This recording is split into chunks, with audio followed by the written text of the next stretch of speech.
മാവേലി നാടുവാണിടും കാലം മനുഷ്യരെല്ലാവരും ഒന്നുപോലെ ആമോദത്തോടെ വസിക്കും കാലം ആപത്തങ്ങാർക്കുമൊട്ടില്ല താനും. ഇന്ന് ഉത്രാടം നാളാണ് കേട്ടോ. രാവിലെ തന്നെ നല്ല മഴയായിരുന്നു. മഴയത്തിത് രാവിലെ തന്നെ എഴുന്നേക്കണമെന്നുള്ള മടി പോലും ഉണ്ടായിരുന്നു.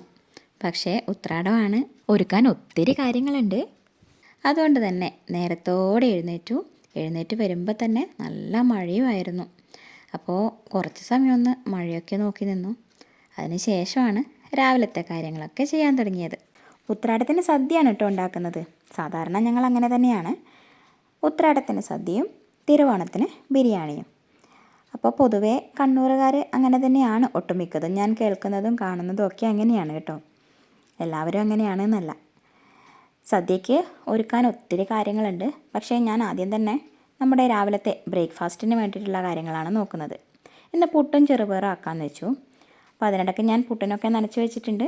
എന്നിട്ട് ചെറുപയർ കുതിർത്ത് വെച്ചത് കഴുകി അതിലുള്ളിയും പച്ചമുളകും പിന്നെ മഞ്ഞളും ഉപ്പും ഒക്കെ ഇട്ടിട്ട് വേവിക്കാൻ വെച്ചു. ഇനി അതവിടെ കിടന്നൊന്ന് സെറ്റാവട്ടെ. അതുവരെ നമുക്കൊന്ന് പുറത്ത് പോയി നോക്കാം. മഴ ആസ്വദിക്കാൻ വേണ്ടിയിട്ട് നമ്മുടെ മുന്നിലെ ഡോറൊന്ന് തുറന്നതാണ്.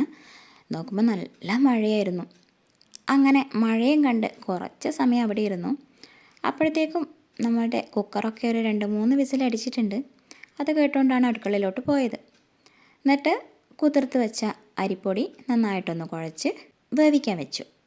പുട്ട് നല്ല സോഫ്റ്റ് ആവാൻ വേണ്ടിയിട്ടാണ് കേട്ടോ ഇങ്ങനെ വെറുതെ ഒന്ന് വേവിക്കാൻ വെക്കുന്നത്. എന്നിട്ട് അത് വെന്ത ശേഷം ഒന്നുകൂടി ഇതിൻ്റെ കൂടെ കുഴച്ച് കൂട്ടും.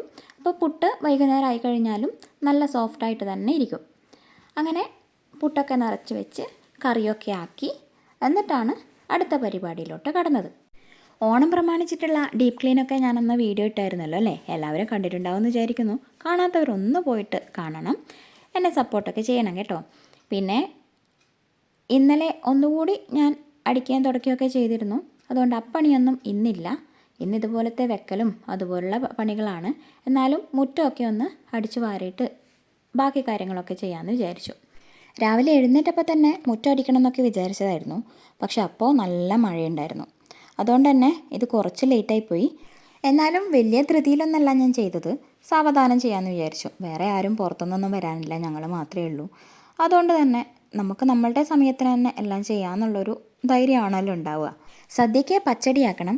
അപ്പോൾ ഞങ്ങളുടെ അടുത്ത് ആദ്യമായിട്ടുണ്ടായ പപ്പായയാണിത്.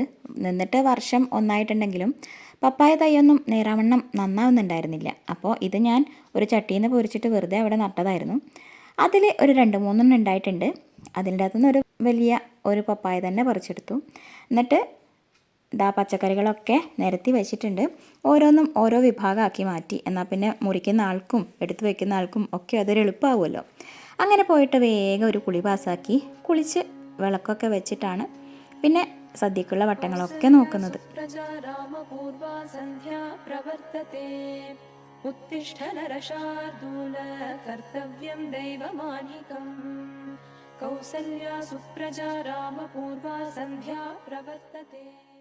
എൻ്റെ കുളി കഴിഞ്ഞ് വിളക്ക് വെക്കുന്ന സമയം കൊണ്ട് തന്നെ അച്ഛൻ എല്ലാ പച്ചക്കറികളും മുറിച്ചിടാനൊക്കെ തുടങ്ങിയിട്ടുണ്ട്.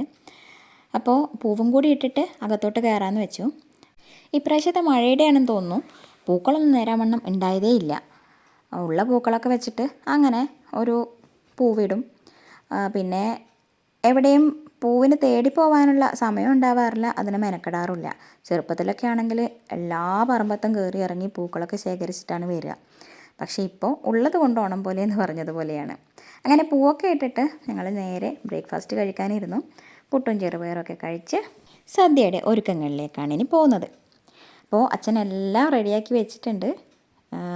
ഓരോന്നും ഓരോ പ്ലേറ്റിലാക്കി വെച്ചിട്ടുണ്ട്. അപ്പോഴത്തേക്കും ഞാൻ പരിപ്പ് വേവിക്കാൻ വെച്ചിട്ടുണ്ടായിരുന്നു. ആദ്യം തന്നെ സാമ്പാറിൻ്റെ കാര്യമാണ് നോക്കുന്നത്. സാമ്പാറിന് വേവിക്കാൻ അവിടെ വെച്ചു. അതിനുശേഷം അവിയലിന് തയ്യാറാക്കി കഷ്ണങ്ങളൊക്കെ ഇട്ട് മഞ്ഞളും ഉപ്പൊക്കെ ഇട്ട് വേവിച്ചു. അതിന് വേണ്ടിയിട്ടുള്ള അരപ്പൊക്കെ തയ്യാറാക്കിയിട്ടുണ്ടായിരുന്നു. പിന്നെ ക്യാബേജ് വറവ് റെഡി ആയിട്ടുണ്ട്. നമ്മുടെ കപ്പക്ക വേവിച്ച് വെച്ചിട്ടുണ്ട്. അതിന് അരപ്പ് കൂട്ടി വറവിട്ടു. അങ്ങനെ പച്ചടി റെഡിയായി. ഇനി ഇതാ അവിയലിനുള്ള അരപ്പും കൂടി അതിൽ ചേർത്തിട്ടുണ്ട്. എല്ലാം കൂടി നന്നായിട്ടൊന്ന് മിക്സ് ചെയ്ത് വെളിച്ചെണ്ണയും കൂടി ഒന്ന് നനച്ച് കൊടുത്താൽ നമ്മുടെ അവിയലും കൂടി റെഡി. അങ്ങനെ എല്ലാം ഒന്ന് പെട്ടെന്നാക്കി വരുവാണ് കേട്ടോ. ഇങ്ങനെ ഇതാ കൂട്ടുകറിയുടെ കടലൊക്കെ വേവിച്ചിട്ടുണ്ട്. അതിലേക്ക് ബാക്കി പച്ചക്കറിയും കൂടി ചേർത്ത് ഇച്ചിരി വെള്ളം കൂടി ഒഴിച്ചിട്ട് വേവിച്ചു.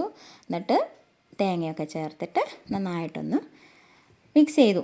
പിന്നെ നമ്മുടെ വറവ് കൂടി ഇട്ട് കൊടുത്തു. അതിൽ തേങ്ങാക്കൊത്തും കൂടി ഇട്ടിട്ടുണ്ടേ, അതെനിക്ക് ഭയങ്കര ഇഷ്ടമാണ്. അങ്ങനെ കൂട്ടുകറിയും കൂടി റെഡി ആയിട്ടുണ്ട്. ഇത് സാമ്പാറിനുള്ള തേങ്ങയാണ്. അതും കൂടി വറുത്ത് നന്നായിട്ടൊന്ന് അരച്ച് നമ്മുടെ കറിയിലോട്ട് ചേർത്തു. അങ്ങനെ സാമ്പാറും കൂടി റെഡി, അതിന് വറവും കൂടി ഇട്ട് കൊടുത്തു. ഇതിനിടയിൽ കൂടെ ഞാൻ ചോറും കൂടി വെച്ചിട്ടുണ്ടായിരുന്നേ, അത് വീഡിയോയിൽ എടുക്കാൻ ഞാൻ വിട്ടുപോയി. അങ്ങനെ പപ്പടം കൂടി റെഡിയായി. നമ്മുടെ ഫിഷ് ഫ്രൈയും കൂടിയുണ്ട്. ചൂരയാണ്, ചൂര ഫ്രൈ, സേമിയോ പായസം.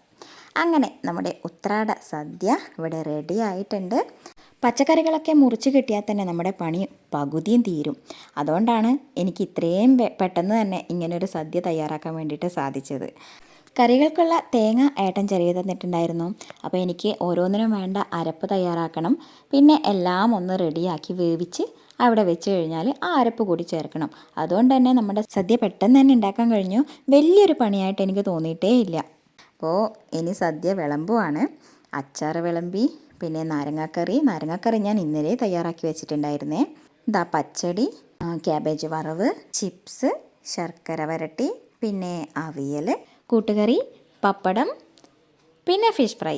സദ്യയിൽ സാധാരണ ഫിഷൊന്നും ഉണ്ടാവാറില്ല, പക്ഷേ ഇത് ഞങ്ങളുടെ ചെറിയൊരു ആഗ്രഹമാണ്, ഫിഷ് ഫ്രൈയും കൂടി വേണമെന്നുള്ളത്. അങ്ങനെ ചോറും കൂടി വിളമ്പി അതിലോട്ട് സാമ്പാറും കൂടി ഒഴിച്ചു കൊടുത്തു. ഇനി ഇതൊന്ന് കഴിക്കട്ടെ. കഴിച്ചിട്ട് നല്ല റെസ്റ്റ് എടുക്കണം. ഞങ്ങളുടെ സദ്യ എങ്ങനെയുണ്ടെന്ന് ഒന്ന് കമൻറ്റ് ചെയ്യണേ. ഇതുവരെ സബ്സ്ക്രൈബ് ചെയ്യാത്തവരുണ്ടെങ്കിൽ ഒന്ന് സബ്സ്ക്രൈബ് ചെയ്യണം. ലൈക്കും ഷെയറും ഒക്കെ ചെയ്യണം കേട്ടോ.